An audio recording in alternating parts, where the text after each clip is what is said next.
இப்ப வழக்கமா ஒரு பள்ளிக்கூட ரிப்போர்ட் கார்டு அப்படின்னா அதுல என்ன இருக்கும்? நாம வாங்கின மார்க் இருக்கும். ஆமா, சப்ஜெக்ட் மார்க்ஸ் இருக்கும். கரெக்ட். ஒரு மாணவன் கணக்குல 100க்கு 100 வாங்கியிருக்கலாம்.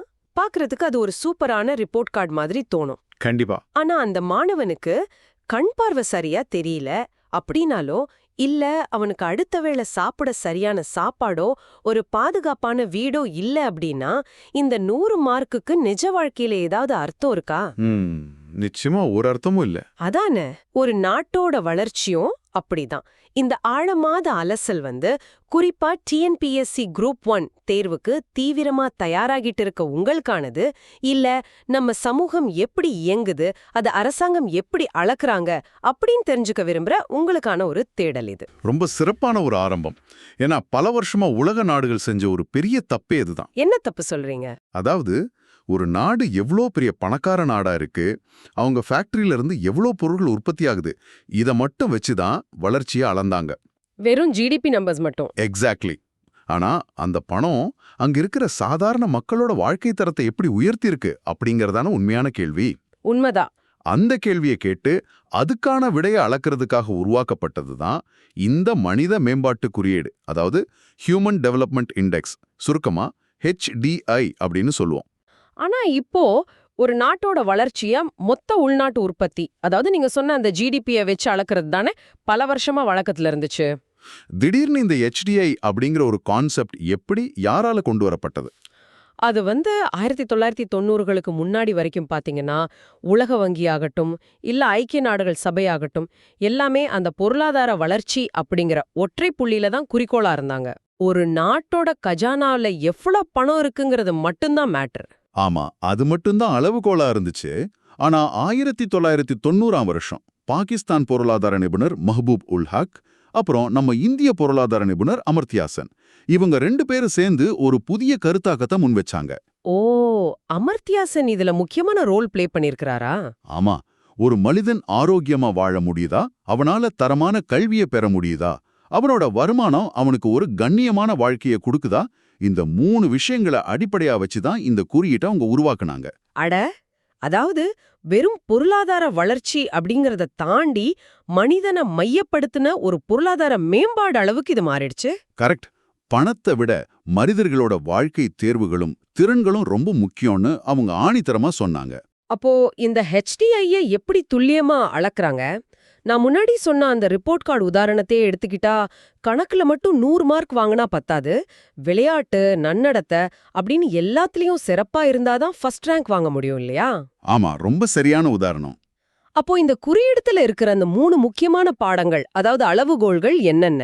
இந்த 3 பாடங்களை ரொம்ப தெளிவா வரையறுத்திருக்காங்க. முதலாவது பாத்தீங்கன்னா ஆரோக்கியம், அதாவது ஹெல்த். இதை எப்படி அளப்பாங்க? ஒரு குழந்தை பிறக்கும்போது அந்த நாட்டுல இருக்கிற மருத்துவ வசதிகள் அப்புறம் வாழ்க்கை சூழலை வச்சு அந்த குழந்தை சராசரியா எத்தனை வருஷம் உயிர் வாழும் அப்படின்னு கணிக்கிறாங்க.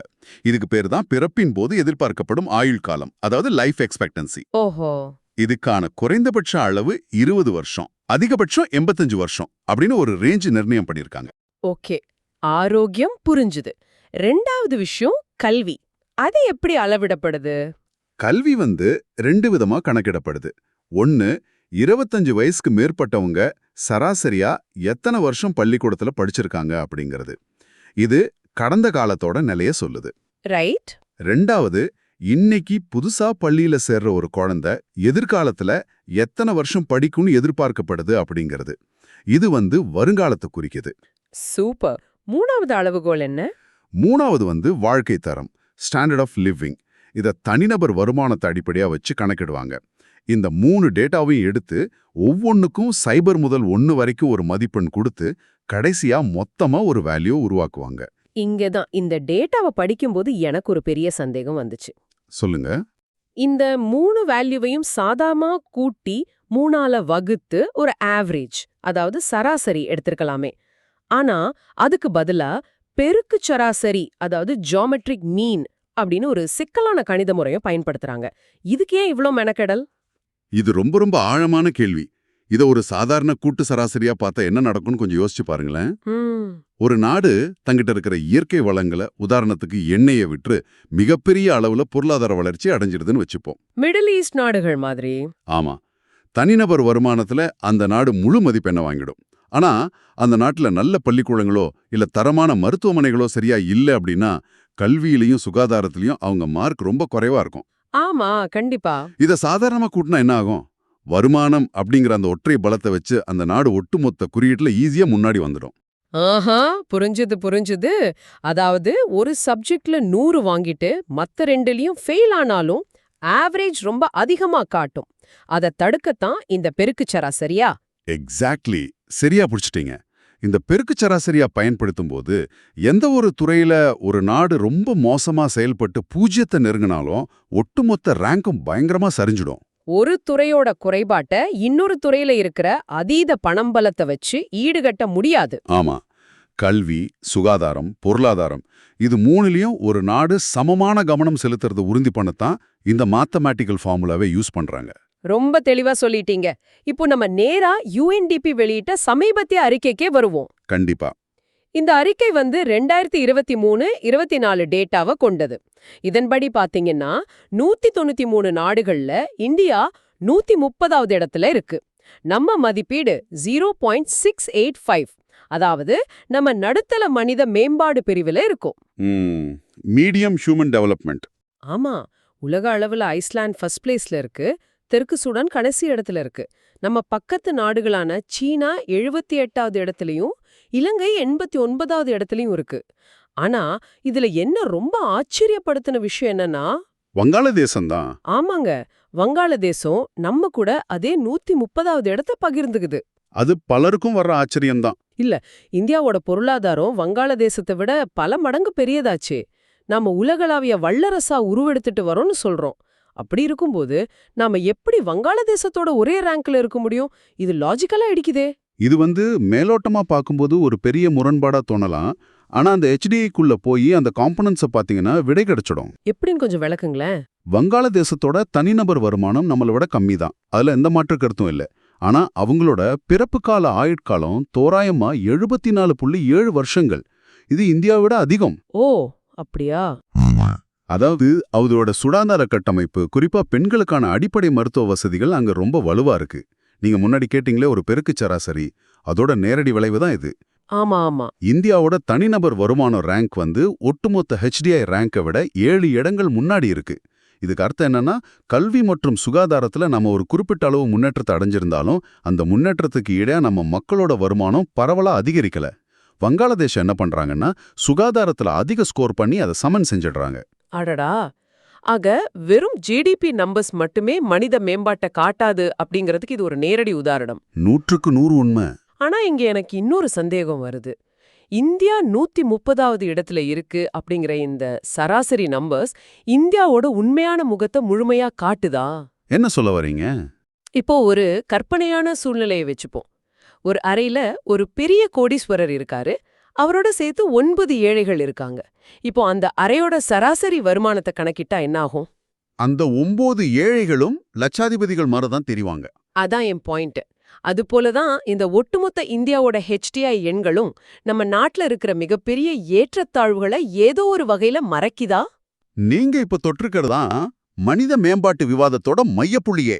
இந்த ஏற்றத்தாழ்வுகளை கணக்குல எடுத்துக்கிறதுக்காகவே சமத்துவமின்மை சரி செய்யப்பட்ட மனித மேம்பாட்டு குறியீடு அப்படின்னு ஒன்னு கணக்கிடுறாங்க. அதாவது இனிக்வாலிட்டி அட்ஜஸ்டட் HDI, சுருக்கமா IHDI. Okay, IHDI. ஒரு நாட்டுல எந்த ஏற்றத்தாழ்வும் இல்ல அப்படின்னா அந்த நாட்டோட HDIயும் IHDIயும் சரியா ஒரே அளவுல இருக்கும். ஆனா இந்தியாவுல கல்வி, சுகாதாரம், வருமானம் இது மூணுமே எல்லா மக்களுக்கும் சமமா போய் சேர்றது இல்லையே.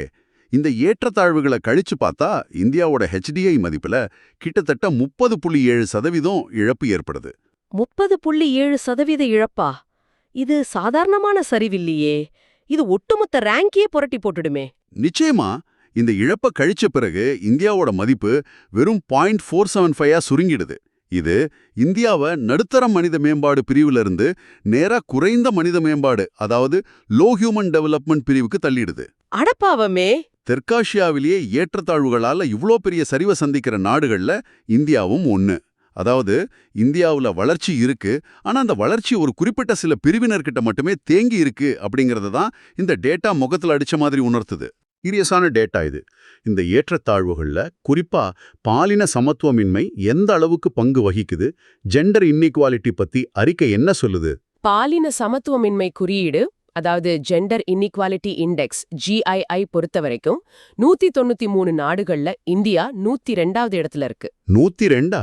ஆமா, இந்த குறியீடு இனப்பெருக்க சுகாதாரம், அதிகார பகிர்வு, அப்புறம் தொழிலாளர் சந்தையில பெண்களோட பங்கேற்பு, இந்த 3 வச்சு அளக்கப்படுது. இதுல நாம ரொம்ப ரொம்ப பின்தங்கி இருக்கோம். இத கொஞ்சம் டேட்டாவோட சொல்ல முடியுமா? இந்தியாவுல தாய்மார் இறப்பு விகிதம் MMR பாத்தீங்கன்னா 1,00,000 பிறப்புகளுக்கு 103 இருக்கு. அதே மாதிரி நாடாளுமன்றத்துல பெண்களோட பிரதிநிதித்துவம் வெறும் 14.4% மட்டுமே இருக்கு. எனக்கு இதுல புரியாத ஒரு மிகப்பெரிய புதிர் ஒண்ணு இருக்கு.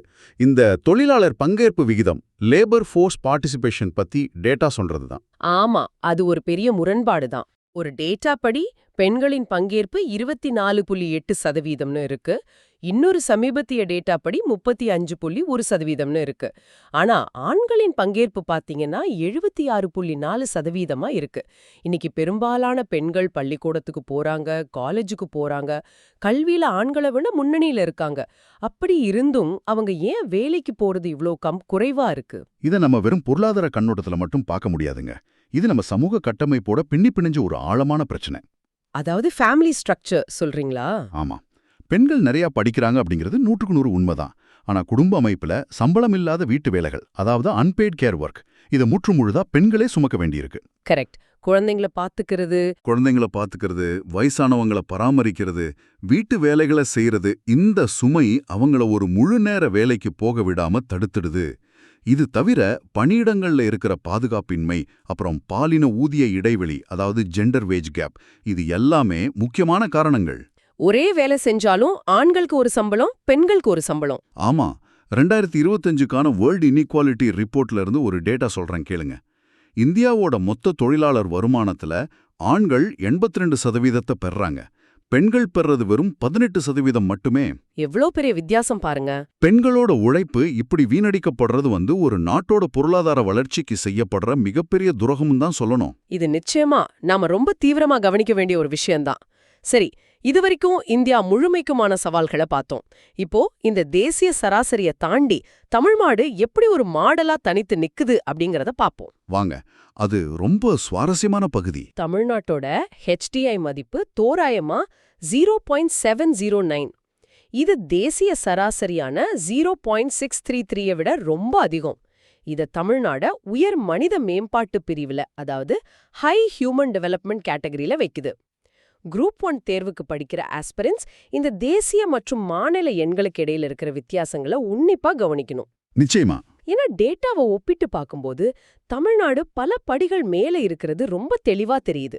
அந்த ஒப்பீட்டை நாம ஒவ்வொரு துறையா பிரிச்சு பார்த்தாதான் தமிழ்நாட்டோட உண்மையான சாதனை என்னன்னு புரியும். உதாரணத்துக்கு ஆயுட்காலத்தை எடுத்துக்கலாமா? கண்டிப்பா. இப்போ இந்தியாவுல சராசரி ஆயுட்காலம் 69லிருந்து 70 வருஷங்களா இருக்கும்போது தமிழ்நாட்டுல அது 72லிருந்து 73 வருஷங்களா இருக்கு. அதே மாதிரி சிசுமரண விகிதம் IMR எடுத்துக்கிட்டீங்கன்னா 1000 குழந்தைகள்ல தேசிய அளவுல 28-30 குழந்தைகள் இறக்குறாங்க அப்படின்னா தமிழ்நாட்டுல அது 17-18 குறைக்கப்பட்டிருக்கு. இது ஒரு மிகப்பெரிய அச்சீவ்மெண்ட். கல்வியிலயும் இதே மாதிரி பெரிய வித்தியாசம் இருக்கு. ஆமாங்க, உயர்கல்வி சேர்க்கை விகிதத்துல, அதாவது கிராஸ் என்ரோல்மெண்ட் ரேஷியோ, பள்ளிப்படிப்பு முடிச்சிட்டு காலேஜுக்கு போறவங்களோட விகிதம் பாத்தீங்கன்னா தேசிய அளவுல 27-28% இருக்கும்போது தமிழ்நாட்டுல 50% தாண்டி நிக்குது. ஆமா, தேசிய சராசரியை விட இது ஏறக்குறைய 2 மடங்கு. அதே போல வறுமை விகிதம் தேசிய அளவுல 21-22% இருக்கும்போது தமிழ்நாட்டுல அது வெறும் 11-12% மட்டுமே இருக்கு. பன்முக வறுமை குறியீட்டிலையும் MPI தமிழ்நாடு 2.2% அப்படிங்கிற மிக குறைந்த வறுமை விகிதத்தையே பதிவு செஞ்சிருக்கு. Super data. ஆனா தேசிய அளவிலான ஒப்பீடு ஓகே, இந்தியாவிலேயே சிறந்த மாநிலங்களோட ஒப்பிடும்போது தமிழ்நாடு எந்த இடத்துல இருக்கு? உதாரணத்துக்கு பாத்தீங்கன்னா கேரளா 0.784 முதல் 0.790 வரையிலான மதிப்போட HDIல முதலிடத்துல இருக்கு. டெல்லி 0.750, கோவா 0.763 அப்படின்னு பல மாநிலங்கள் தமிழ்நாடை விட முன்னிலையில் இருக்கே. டேட்டா படி பார்த்தா அப்படித்தான் இருக்கும். இதுல எனக்கு ஒரு கேள்வி எழுகிறது. இப்போ கோவா ஒரு மிகச்சிறிய மாநிலம், டெல்லி ஒரு முழுமையான சிட்டி. இப்படிப்பட்ட பகுதிகள்ல உள்கட்டமைப்பை உருவாக்குறதும் அதிக HDI வாங்குறதும் பெரிய மாநிலங்களை விட ரொம்ப ஈஸி இல்லையா? ஒரு பெரிய நிலப்பரப்பையும் பலதரப்பட்ட மக்கள் தொகையும் கொண்ட தமிழ்நாடு இந்த சமநிலையா அடைஞ்சதுதான் ஒப்பீட்டளவுல ஒரு கடினமான சாதனைன்னு சொல்லலாமா? ரொம்ப அழகான ஒரு அப்சர்வேஷன் இது. நீங்க சொல்ற இந்த கான்டெக்ஸ்ட்ல தான் நம்ம டேட்டாவை புரிஞ்சுக்கணும். அதான் பேக்ரவுண்ட். ஆமா, டெல்லி அப்படிங்கிறது ஒரு நாட்டோட தலைநகரம். அங்க அரசு பணியாளர்கள், பெரும் கார்ப்பரேட் நிறுவனங்கள் எல்லாம் குவிஞ்சு கிடக்கு. அதனால இயல்பாகவே அங்க தனிநபர் வருமானம் ரொம்ப அதிகம். கிட்டத்தட்ட 4ல இருந்து 4.5 லட்சம் வரைக்கும் இருக்கும். ரைட். கோவாவை எடுத்துக்கிட்டிங்கன்னா அது ஒரு சுற்றுலா மாநிலம். அதோட மொத்த மக்கள் தொகையே ஒரு 15ல இருந்து 18 லட்சம் தான் இருக்கும். ஒரு சின்ன நிலப்பரப்புல பள்ளிக்கூடங்களையோ மருத்துவமனைகளையோ கொண்டு சேர்க்கறது நிர்வாக ரீதியா ரொம்ப ரொம்ப ஈஸி. ஆனா தமிழ்நாட்டோட மக்கள் தொகை இன்னைக்கு 7 கோடிக்கும் அதிகம். இங்க 48-50% நகர்ப்புறமும் இருக்கு. அதே அளவு கிராமப்புறமும் பறந்து விரிஞ்சு கிடக்கு. இவ்ளோ பெரிய நிலப்பரப்புல கடைக்கோடி கிராமம் வரைக்கும் அடிப்படை வசதிகளை கொண்டு போய் சேர்த்து ஒரு சமநிலையான வளர்ச்சியை கொடுக்கறது அப்படிங்கிறது ரொம்ப ரொம்ப கடினமான ஒரு சவால். அப்படியென்றால் கேரளாவோட ஒப்பிடும்போது தமிழ்நாட்டோட நிலை என்ன? கேரளா பாத்தீங்கன்னா சுகாதாரம் மற்றும் கல்வியில பல தசாப்தங்களா தொடர்ந்து செஞ்ச முதலீடுகளால வரலாற்று ரீதியாகவே முன்னணியில இருக்கிறாங்க. ஆனா ஒரு விஷயத்துல தமிழ்நாடு கேரளாவை விட ரொம்ப முன்னணியில இருக்கு. அதுதான் பொருளாதார வளர்ச்சி மற்றும் தனிநபர் வருமானம். தமிழ்நாட்டோட தனிநபர் வருமானம் சுமார் 2.5லிருந்து 2.8 லட்சம் வரைக்கும் இருக்கு. இது கேரளாவோட வருமானத்தை விட அதிகம். ஒரு நிமிஷம். தனிநபர் வருமானத்துல தமிழ்நாடு கேரளா விட அதிகமா இருக்கு. கல்வியிலையும் சுகாதாரத்திலையும் ஓரளவு இணையா இருக்கு அப்படின்னா ஒட்டுமொத்த HDI மதிப்புல தமிழ்நாடு ஏன் கேரளாவிற்கு பின்னாடி இருக்கு? இங்க கணக்கு இடிக்குதே. ஆஹா, இங்கேயும் நாம அந்த HDIயோட கணித முறைக்குள்ள தான் போகணும். HDIல தனிநபர் வருமானம் அப்படிங்கிறது மடக்கை அளவுகோல்ல, அதாவது லாகரிதமிக் ஸ்கேல்ல கணக்கிடப்படுது. லாகரிதமிக் ஸ்கேல் அப்படின்னா இது கொஞ்சம் சிம்பிளா சொல்ல முடியுமா? உறுதியா சொல்றேன். இப்போ மாசம் 10,000 ரூபாய் சம்பாதிக்கிற ஒருத்தருக்கு புதுசா இன்னொரு 10,000 ரூபாய் கிடைக்குதுன்னு வச்சுப்போம். ஓகே. அவரோட வாழ்க்கை தரத்துல அது மிகப்பெரிய மாற்றத்தை ஏற்படுத்தும் இல்லையா? அவர் இன்னும் நல்ல சாப்பாடு வாங்குவாரு, ஒரு நல்ல வாடகை வீட்டுக்கு மாறுவாரு. கண்டிப்பா. ஆனா மாசத்துக்கு 1 லட்சம் ரூபாய் சம்பாதிக்கிற ஒருத்தருக்கு அதே 10,000 ரூபாய் கூடுதலா கிடைச்சா அவரோட வாழ்க்கை தரத்துல ஏதாவது பெரிய மாற்றம் நிகழுமா? அவ்ளோ பெரிய இம்பாக்ட் இருக்காது. இதுதான் லாகரிதமிக் ஸ்கேலோட அடிப்படை. ஒரு நாட்டோட தனிநபர் வருமானம் ஒரு குறிப்பிட்ட அளவுக்கு மேல உயரும்போது அந்த கூடுதல் வருமானம் HDI குறியீட்டுல ஏற்படுத்துற தாக்கம், அதாவது டிமினிஷிங் ரிட்டர்ன்ஸ்னு சொல்லுவாங்க, அது குறைஞ்சிடும். ஓஹோ. அதனால்தான் தமிழ்நாட்டுல அதிக வருமானம் இருந்தும் அது ஒட்டுமொத்த மதிப்புல ஒரு பெரிய ஏற்றத்தை கொடுக்கல. ஆஹா, மிகவும் தெளிவான விளக்கம். இப்போ பஞ்சாப், ஹரியானா மாதிரி மாநிலங்களும் பொருளாதாரத்துல நல்ல நிலையில இருக்காங்களே, அவங்களோட ஒப்பிட்டா எப்படி இருக்கும்? பஞ்சாப் மற்றும் ஹரியானாவுல விவசாய மற்றும் தொழில் வளர்ச்சி அபரிமிதமா இருக்கு. ஆனா தமிழ்நாட்டை போல அங்க பாலின விகிதம், ஜெண்டர் ரேஷியோ, அப்புறம் பெண்களுக்கான அதிகார பகிர்வு இதெல்லாம் சிறப்பா இல்ல. ஆமா, அங்க ஜெண்டர் இஷ்யூஸ் அதிகம். மறுபுறம் பீகார், மத்திய பிரதேச மாதிரி மாநிலங்கள் எடுத்துக்கிட்டீங்கன்னா நீண்டகால சமூக உள்கட்டமைப்பு முதலீடுகள் அங்க இல்லாததால அவங்க இன்னும் பல மடங்கு பின்தங்கி இருக்காங்க. இப்போ மாநில அளவுல தமிழ்நாடு ஒட்டுமொத்தமா சிறப்பா செயல்பட்டாலும் ஒரு மாநிலத்திற்குள்ளேயே பல ஏற்றத்தாழ்வுகள் இருக்கக்கூடும் இல்லையா? கண்டிப்பா இருக்கும்.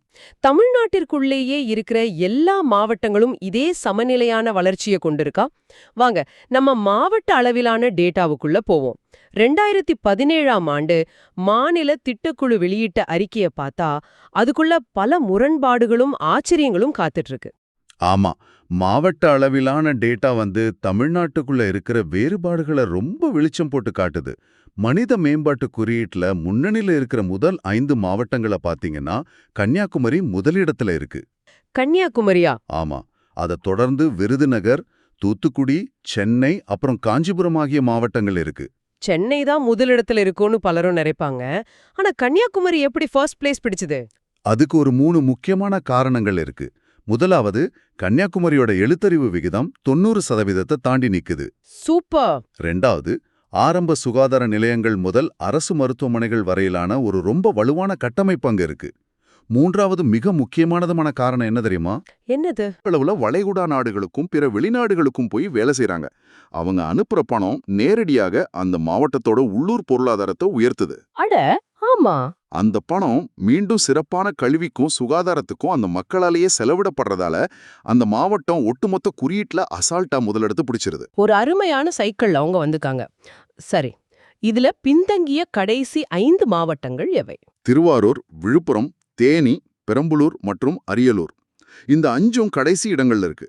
இதுல அரியலூர் மிகவும் பின்தங்கிய நிலையில இருக்கு. ஏன் இந்த குறிப்பிட்ட மாவட்டங்கள் மட்டும் தொடர்ந்து பின்தங்கியே இருக்கு? இதுக்கு முக்கிய காரணம் இந்த மாவட்டங்களோட பொருளாதாரம் பெரும்பாலும் விவசாயத்தையே நம்பியிருக்கு. அதிலும் குறிப்பா பருவமழையை நம்பி இருக்கிற மானாவாரி நிலங்கள் இங்க அதிகம். இண்டஸ்ட்ரீஸ் எதுவும் இல்லையா? பெரிய அளவுல தொழில்மயமாக்கல் இங்கே இல்ல. குறைந்த கல்வி அறிவு, அப்புறம் மருத்துவ வசதிகளை சென்றடையறதுல இருக்கிற கட்டமைப்பு சவால்கள், இதெல்லாம் தான் முக்கிய காரணங்கள். பாத்தீங்கன்னா 2003ஆம் ஆண்டு அறிக்கையிலுமே பெரம்பலூர், விழுப்புரம் மாதிரி மாவட்டங்கள் பின்தங்கிய நிலையில தான் இருந்துச்சு. இத்தனை வருஷங்கள்ல மாநிலம் ஒட்டுமொத்தமா முன்னேறி இருந்தாலும் இந்த மாவட்டங்கள் அப்படியே இருக்கிறது. பிராந்திய ஏற்றத்தாழ்வுகள், அதாவது ரீஜனல் இம்பேலன்சஸ் இன்னும் தொடர்வதையே காட்டுது. இந்த டேட்டாவை அலசும்போது எனக்கு இன்னொரு பெரிய முரண்பாடு மண்டைய குடைஞ்சது. என்னது? குரூப் 1 தேர்வுக்கு படிக்கிறவங்க இதை உன்னிப்பா கவனிக்கணும். கோயம்புத்தூர் தமிழ்நாட்டோட மான்செஸ்டர். மிகப்பெரிய தொழில் நகரம், ஜவுளி மற்றும் இன்ஜினியரிங் ஃபேக்டரிஸ் நிறைஞ்ச இடம். ஆமா. ஆனா அது சிறந்த 5 மாவட்டங்களுக்குள்ள வராம 6வது இடத்துல இருக்கு. அதே சமயம் விவசாயமும் வறட்சியும் நிறைஞ்சதா அறியப்பட்ட விருதுநகர் மாவட்டம் 2வது இடத்துக்கு முன்னேறி இருக்கு. ரொம்ப கரெக்டான பாயிண்ட் பண்ணிச்சேக்கீங்க. இதை எப்படி புரிஞ்சுக்கிறது? எனக்கு என்னவோ ஒரு பெரிய கார்ப்பரேட் ஆபீஸ்ல ரொம்ப கஷ்டப்பட்டு உழைச்சு நிறைய சம்பாதிக்கிற ஒருத்தர் தன்னோட உடல் நலத்தையும் குடும்பத்தையும் கவனிக்க தவறுறது போலதான் இந்த கோயம்புத்தூரோட நிலை இருக்கோ அப்படின்னு தோணுது. பொருளாதார வளர்ச்சி மட்டுமே மனித மேம்பாடாகி விடாது அப்படிங்கிறதுக்கு இதுதான் நேரடி உதாரணம் இல்லையா? நிச்சயமா. அந்த முரண்பாட்டை அத கோயம்புத்தூர் பாரடாக்ஸ்னு கூட சொல்லலாம். அதை நீங்க ரொம்ப தெளிவா புரிஞ்சுக்கிட்டீங்க. கோயம்புத்தூர்ல அதிக தொழில்மயமாக்கல் இருக்கு. மாநிலத்தோட ஜிடிபிக்கு அவங்க மிகப்பெரிய பங்களிப்பு தர்றாங்க. அப்புறம் எங்க சறுக்குது? அந்த தொழிற்சாலைகள்ல உழைக்கிற அடித்தட்டு மற்றும் புலம்பெயர்ந்த தொழிலாளர்கள் அனைவருக்கும் அந்த பொருளாதார வளர்ச்சிக்கு சமமான அளவுல கல்வியும் சுகாதார வசதிகளும் போய் சேரல அப்படிங்கறத தான் இந்த டேட்டா சுட்டி காட்டுது. பணம் ஒரு இடத்துல குவியுது, ஆனா அது மனித மேம்பாடா பரவலா மாறல. எக்ஸாக்ட்லி. அப்படி என்றால் விருதுநகரோட எழுச்சிக்கு என்ன காரணம்? விருதுநகரை பொறுத்த வரைக்கும் அங்க பெரிய அளவிலான கார்ப்பரேட் நிறுவனங்கள் இல்ல அப்படின்னா பட்டாசு, தீப்பெட்டி, அச்சு தொழில்னு ஆயிரக்கணக்கான சிறு மற்றும் குறு தொழில் மையங்கள், அதாவது எம்எஸ்எம்இ கிளஸ்டர்ஸ் அங்க செயல்படுது. ஓ, சிறு தொழில்கள். ஆமா, இது ஒரு பரவலாக்கப்பட்ட பொருளாதாரத்தை உருவாக்குது. அதாவது அடித்தட்டு மக்கள் வரைக்கும் அனைவருக்கும் வேலை வாய்ப்பையும் வருமானத்தையும் கொண்டு சேர்க்குது. அந்த வருமானம் நேரடியாக குழந்தைகளோட கல்விக்கும் சுகாதாரத்துக்கும் செலவிடப்படுது. சூப்பர். பொருளாதார வளர்ச்சி சமமா பகிர்ந்தளிக்கப்படும் போது மனித மேம்பாடு தானா நடக்கும் அப்படிங்கிறதுக்கு விருதுநகரும், அது நடக்காததுக்கு கோயம்புத்தூரும் மிகச்சிறந்த உதாரணங்கள். இப்போ அரியலூர், பெரம்பலூர் மாதிரி மாவட்டங்கள்ல சவால்கள் இருந்தாலும் ஒட்டுமொத்தமா தமிழ்நாடு இந்தியாவிற்கே ஒரு ரோல் மாடலா இருக்கிறதோட பின்னணியில உள்ள கொள்கைகள் என்ன? இந்த மேஜிக் எப்படி நடந்துச்சு? இதோட ஆணிவேர் எங்க இருக்கு? நான் படிச்ச வரைக்கும் பாத்தீங்கன்னா 1982ல ஆரம்பிக்கப்பட்ட சத்துணவு திட்டம் இன்னைக்கு மாநிலத்தோட மனித வளத்துல எதிரொலிக்குது அப்படின்னு சொல்றாங்க. நீண்ட கால மக்கள் நலத்திட்டங்கள் ஒரு மாநிலத்திற்கு கூட்டு வட்டி, காம்பவுண்ட் இன்ட்ரெஸ்ட் போல லாபம் தருதுன்னு இத சொல்லலாமா? அந்த கூட்டு வட்டி அப்படிங்கிற வார்த்தை ரொம்ப பொருத்தமானது.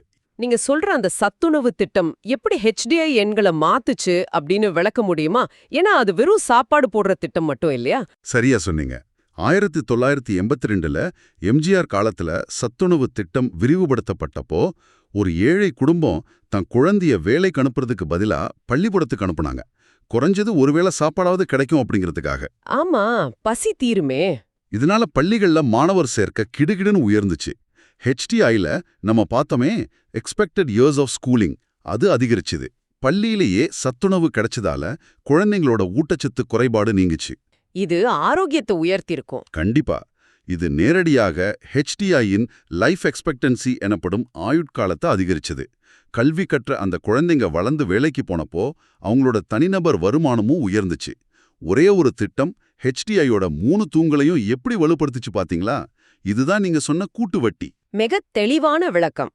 இது மட்டும் இல்லாம அனைவருக்கும் பொதுவான பொது விநியோக திட்டம் யுனிவர்சல் PDS மூலமா ரேஷன் கடைகள்ல அரிசி வழங்கினது வறுமைய கணிசமா குறைச்சிருக்கு. ஆமா. சுகாதாரத்தை பொறுத்த வரைக்கும் மூளை முடுக்கெல்லாம் ஆரம்ப சுகாதார நிலையங்கள் PHCs அமைக்கப்பட்டன. 2009ல கொண்டு வரப்பட்ட முதலமைச்சரின் விரிவான மருத்துவ காப்பீட்டு திட்டம் CMCHIS ஏழை மக்களுக்கும் தனியார் மருத்துவமனைகள்ல தரமான சிகிச்சையை கொண்டு சேர்த்துச்சு. இது எல்லாமே நம்மள உயர்த்தின ஏணிகள் தான். புதுமை பெண் திட்டம் மூலமா அரசு பள்ளிகள்ல படிக்கிற மாணவிகளுக்கு மாதம் 1000 ரூபாய் வழங்கி அவங்க உயர்கல்விக்கு போறத ஊக்குவிக்கிறாங்க. மக்களை தேடி மருத்துவம் மாதிரியான திட்டங்கள் முதியவர்கள் மற்றும் நோயாளிகளுக்கு வீடுகளுக்கே போய் சிகிச்சை அளிக்குது. இதெல்லாம் நம்ம கடந்து வந்த பெருமையான பாதை. ஆனா நம்ம இன்னும் சரி செய்ய வேண்டிய, உடனடியாக கவனம் செலுத்த வேண்டிய சவால்கள் என்னமே இருக்கு? நாணயத்துக்கு 2 பக்கம் இருக்கே. சவால்கள் இன்னும் பல இருக்கு. கல்வியை பொறுத்த வரைக்கும் நாம பள்ளிகள்ல 100% சேர்க்கையை எட்டிட்டோம். ஆனா சேர்க்கை மட்டுமே கல்வி ஆகிவிடாது. Quality of education. ஆமா, அரசு பள்ளிகள்ல படிக்கிற மாணவர்களோட வாசிக்கும் திறன் மற்றும் அடிப்படை கணித திறன், அதாவது லேர்னிங் அவுட்கம்ஸ், இன்னும் மேம்படணும்னு ஏசர் மாதிரியான தேசிய அறிக்கைகள் சுட்டிக்காட்டுது. சுகாதாரத்துறையில என்ன சவால்? சுகாதாரத்துறையில போலியோ, காலரா மாதிரியான தொற்று நோய்களை நாம முழுமையா கட்டுப்படுத்திட்டோம். ஆனா நம்முடைய தற்போதைய எதிரி வேற. லைஃப் ஸ்டைல் நோய்களா? கரெக்ட். நீரிழிவு, இரத்த அழுத்தம், இதய நோய்கள் மாதிரியான தொற்றா நோய்களோட என்சிடிஸோட தாக்கம் தமிழ்நாட்டுல ரொம்ப வேகமா அதிகரிச்சிட்டு வருது. பொருளாதார ரீதியான சவால்கள்? அதுதான் மிகப்பெரிய சவால் இப்போதைக்கு. நாம அதிக அளவுல பட்டதாரிகளை உருவாக்குறோம், ஆனா அதற்கேற்ற திறன் சார்ந்த வேலைவாய்ப்புகளை உருவாக்கல. அதனால இளைஞர்களிடையே வேலையின்மை ஒரு பெரிய சிக்கலா உருவெடுத்திருக்கு. அதே போல நாம முன்பே விவாதிச்ச மாதிரி கல்வி கற்றும் பெண்கள் பெருமளவுல வேலைக்கு போகாத நிலை. இந்த பிரச்சனைகளை தீர்க்காம நாம மிக உயர்ந்த மனித மேம்பாடு அப்படிங்கிற அடுத்த கட்டத்துக்கு நகர முடியாது. மிக ஆழமான அலசல். இதோட உண்மையான அர்த்தம் என்னன்னா, நாம கடந்து வந்த பாதை மகத்தானது, பல மாநிலங்களுக்கு வழிகாட்டியா இருக்கு. ஆனா நம்ம பயணிக்க வேண்டிய தூரம் இன்னும் நிறைய இருக்கு அப்படிங்கிறது தான். மிகச்சரியா சமரைஸ் பண்ணீங்க. சரி, இன்றைய தேடலோட முடிவுக்கு வந்துட்டோம். HDI அப்படிங்கிறது ஏதோ பொருளாதார நிபுணர்கள் பேசிக்கிற வெறும் நம்பர்ஸ் இல்ல. அது நம்ம மக்களோட வாழ்வாதாரம், நம்ம குழந்தைகளோட கல்வி மற்றும் நமது பெற்றோரின் ஆரோக்கியம், இது எல்லாமே எப்படி பின்னி பிணைஞ்சிருக்கு அப்படிங்கறத காட்டுற ஒரு கண்ணாடி. ஆமா, பொருளாதார வளர்ச்சி முக்கியம்தான், அதுல மாற்று கருத்தே இல்ல. ஆனா அந்த வளர்ச்சி அடித்தட்டு மக்களையும் சென்றடைஞ்சு அவங்களோட வாழ்க்கைக்கான தேர்வுகளை விரிவாக்கும் போது மட்டும்தான் அது உண்மையான மனித மேம்பாடு ஆகுது. TNPSC தேர்வுக்காக படிக்கிற நீங்க வெறும் டேட்டாவை மனப்பாடம் செய்யறதோட நிறுத்திக்காம, அந்த எண்களுக்கு பின்னாடி உள்ள சமூக காரணங்களையும் அரசோட ஒவ்வொரு கொள்கையும் ஒரு சாதாரண மனிதனோட வாழ்க்கையை எப்படி மாத்துது அப்படிங்கறதையும் இணைச்சு புரிஞ்சுக்கணும். இது ரொம்ப முக்கியமான அட்வைஸ். இறுதியா உங்களுக்கான ஒரு சிந்தனை கேள்வி. 2025 UNDP அறிக்கையோட தலைப்பே பாத்தீங்கன்னா, செயற்கை நுண்ணறிவு காலத்தில் மனிதர்களுக்கான சாத்தியக்கூறுகள், அதாவது people and possibilities in the age of AI அப்படிங்கிறது தான். ஒரு முக்கியமான டாபிக். இதுவரைக்கும் ஃபேக்டரிகளையும் IT மாதிரியான சேவை துறையையும் நம்பி வளர்ந்த தமிழ்நாடு மற்றும் இந்தியா மாதிரியான நாடுகள் இனிவரும் காலங்கள்ல AI எனப்படும் செயற்கை நுண்ணறிவு ஏற்படுத்துற வேலைவாய்ப்பு மாற்றங்களை எப்படி சமாளிக்க போகுது? பெரிய கேள்வி இது. தொழில்நுட்பம் அசுர வளர்ச்சி அடைகிற இந்த யுகத்துல மனித மேம்பாட்டு குறியீட்டை தக்க வைக்க நம்ம என்ன செய்ய போறோம்? செயற்கை நுண்ணறிவு யுகத்துல மனித மேம்பாடு அப்படிங்கறதோட இலக்கணமே மாறப்போகுதா? இது நாம ஒவ்வொருவரும், குறிப்பா கொள்கை வகுப்பாளர்களும் தீவிரமா சிந்திக்க வேண்டிய காலத்தின் கட்டாயமான கேள்வி. இத பத்தி நீங்களும் கொஞ்சம் சிந்திச்சு பாருங்க. இந்த டேட்டாவை உங்க நண்பர்களோட விவாதிங்க. மீண்டும் இன்னொரு சுவாரஸ்யமான தேடல்ல சந்திப்போம்.